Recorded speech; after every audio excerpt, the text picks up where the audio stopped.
Hello YouTube, I'm David with the David West channel. Well, today I wanted to show you some ways to Rudiger Roll. This technique is very forgiving. I know a lot of people have trouble with it, but once you get the hang of it and you're able to make the simple one like I'm about to show you right here, the standard one, then you can try all kinds of different ways to roll it, and that's what I want to show you today. But I want to start off with just the normal way that we do it. Just a flat piece of lumber on top of another flat piece of lumber. Let me just give you the basics of how to Rudiger roll. The most common question I get is, why does it work? And all we have are guesses. I don't think any scientist has taken a look at it. But you know, I think it's mechanically, wood ashes are abrasive. It has chemicals in it that probably plays a factor. We also know that ashes can insulate, and I think the three of those things together makes it the ideal filler for a Rudiger roll. So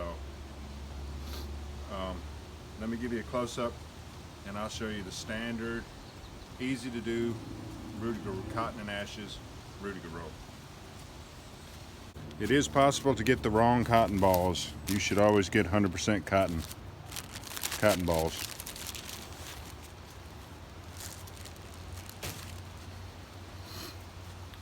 Cotton balls will unroll. You can find where you can pick at them, and you can find the end of them to where you can unroll it and unravel it. Some are folded and rolled, and some are just rolled the entire length.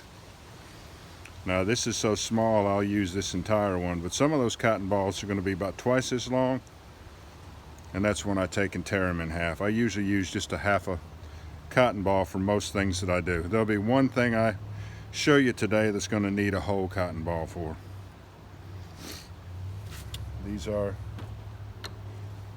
just regular wood ashes. There's nothing special about the type wood, and just anything I happen to be burning in the hobo stove.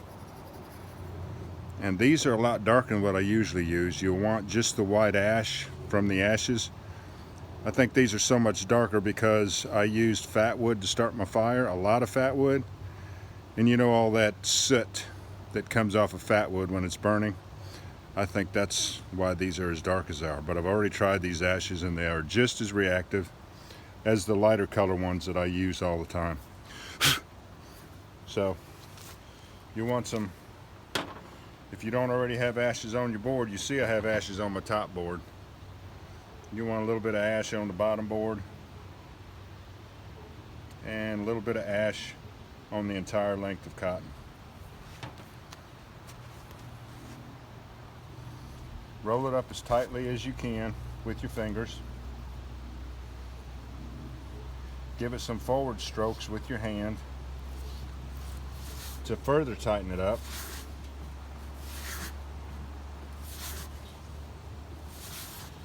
Give it some forward strokes with the board to further tighten it up. And then at some point you'll realize that that roll is tight enough to withstand all of the rolling process. That's when you want to go ahead and give it like 10 or 15 passes. People that bear down a lot harder than me, they only have to roll it 5, 6, 7 times. I always have to roll it 10 to 15 times.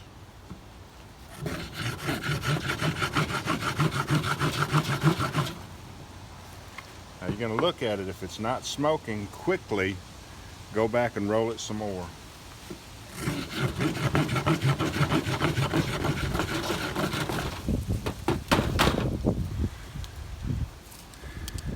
And you will definitely be able to tell when it is ignited, because smoke will be emanating from it.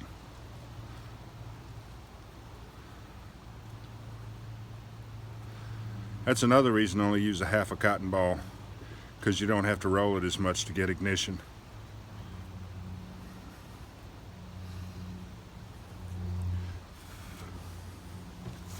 Better put something on it so it won't get blown away.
Can you see that? Let me turn you over just a little bit. Make sure you can see it.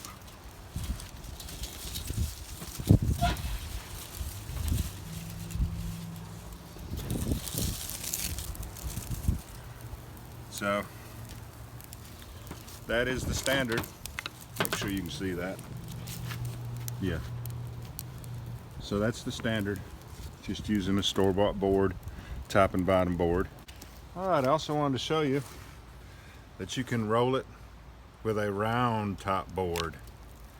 Hopefully you could find a more true round cylinder than what I have here, but I think I can make this work. I'm going to cut this section out right here.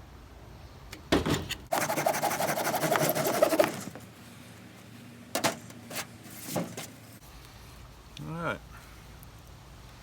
Doesn't look smooth enough to use, does it? But I'm going to cut some of that wet off right there. This looks like it's flat enough, even though it's still round, to use, but I want to cut some of that. I want to smooth it up a little bit.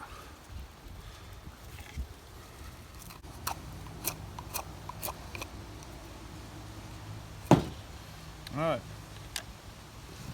Now, you can use a round top board. This right here, I cut a flat on it. Don't really have anything round to show you. Maybe let's go ahead and use the side of that bottle, and I'll show you that you can use a round top board.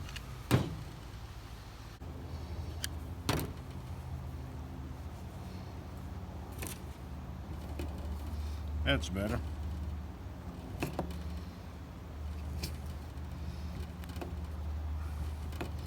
want to make sure you get it really tight before you start trying to roll it.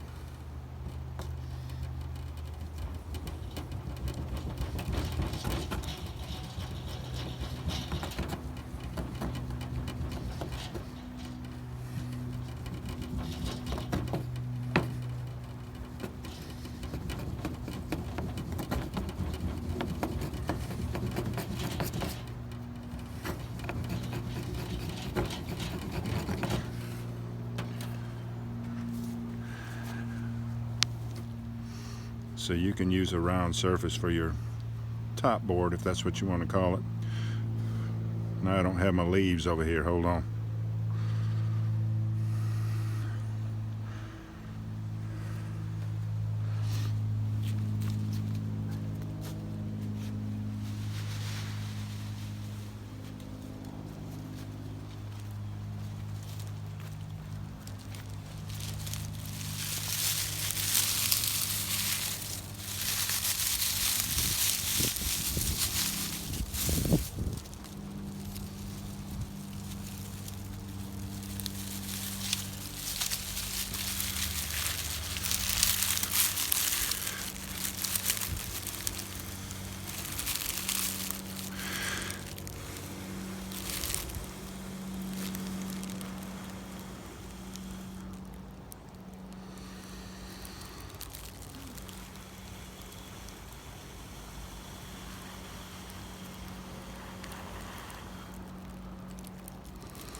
All right.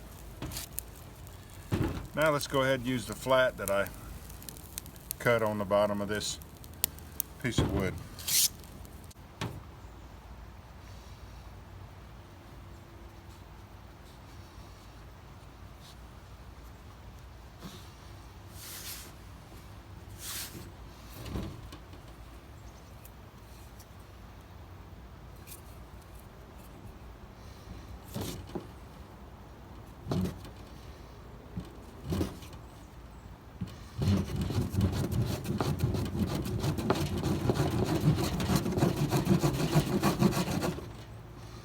Good, now I disintegrated it. Oh, look at this on the ground right here.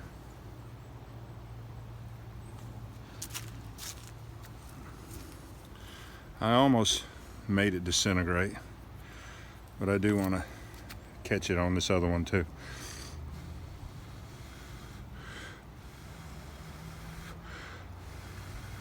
Because both of these are ashed, so that'll catch.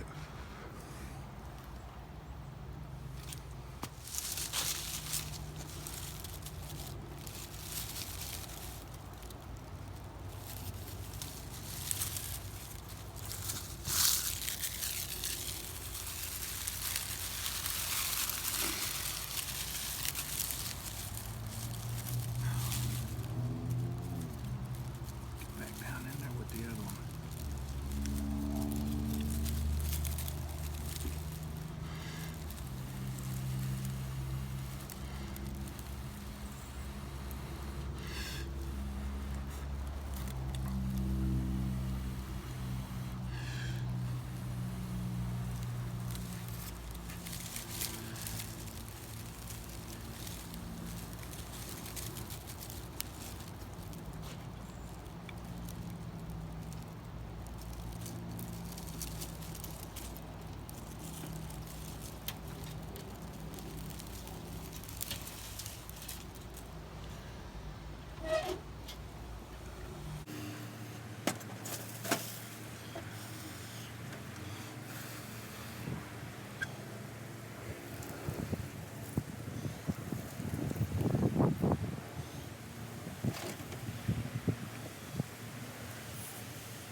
I never counted a success if I don't end up with flames in the hobo stove.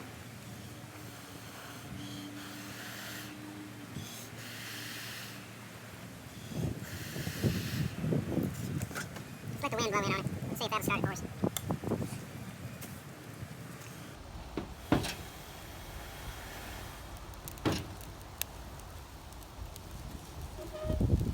And that's just one of the challenges of working in the wind like this. It blows the flames over onto my hands, and I have to drop it down into the hobo stove before I feel like it's ready. So I'm glad we were able to save that one. So what else do I need to show you?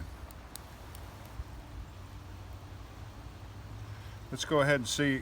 Let's see how well this will split. I'm not sure it's going to split all that great because of all the knots in there, but if we get two decent sides, I'll show you how you could split your top and your bottom board. See if I can get down in between all of those knots.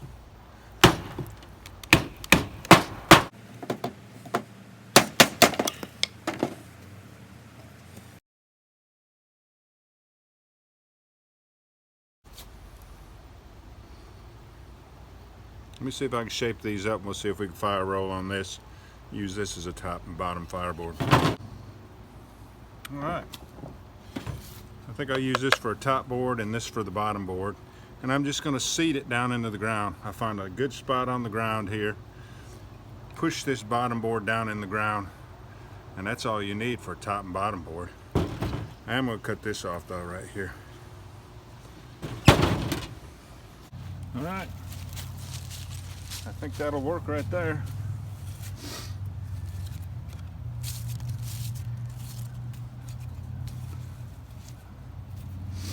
A little bit of moisture coming off my tennis shoe will not hurt it.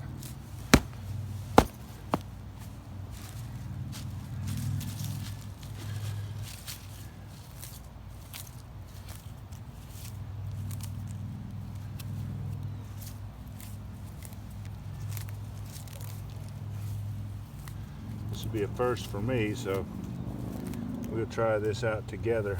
We'll both try it out first time together. And I got this half a cotton ball in my shirt pocket.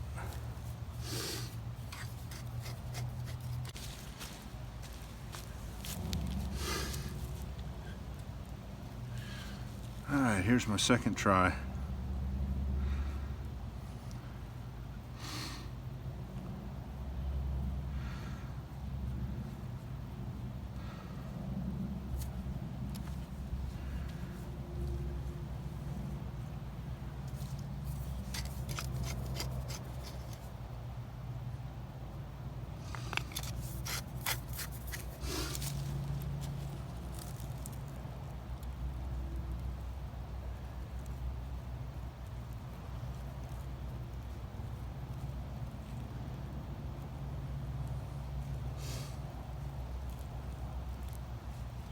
I don't think I got my first try. I didn't get the roll tight enough.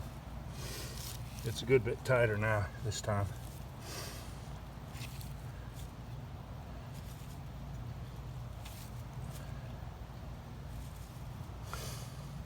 I get to rushing these things when I should just take my time with them. There's no rush. You know, if I burn up too much film in the prep, you know, I can fast forward or edit it out. But there's really no reason to rush. But I get in that mode. Let's see if it'll go now this time.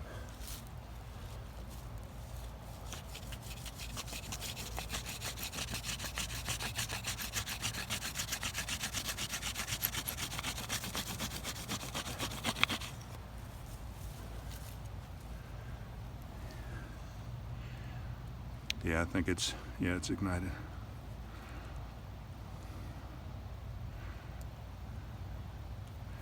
I'm going to go ahead and transfer the ember down to here.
Alright, y'all. As you can see, you could come up with all kinds of ways to fire roll. It's a very forgiving technique, but don't try any of these techniques until you try the easiest one, which would be 2 flat boards, like on top of a table or whatever position is comfortable for you. Then after you master that, then you can start trying to split out a top and bottom board or try round surfaces. So I hope I've encouraged you to come back and try the fire roll some more and see if you can master it. I appreciate you joining me on this one. We'll catch you on the next one.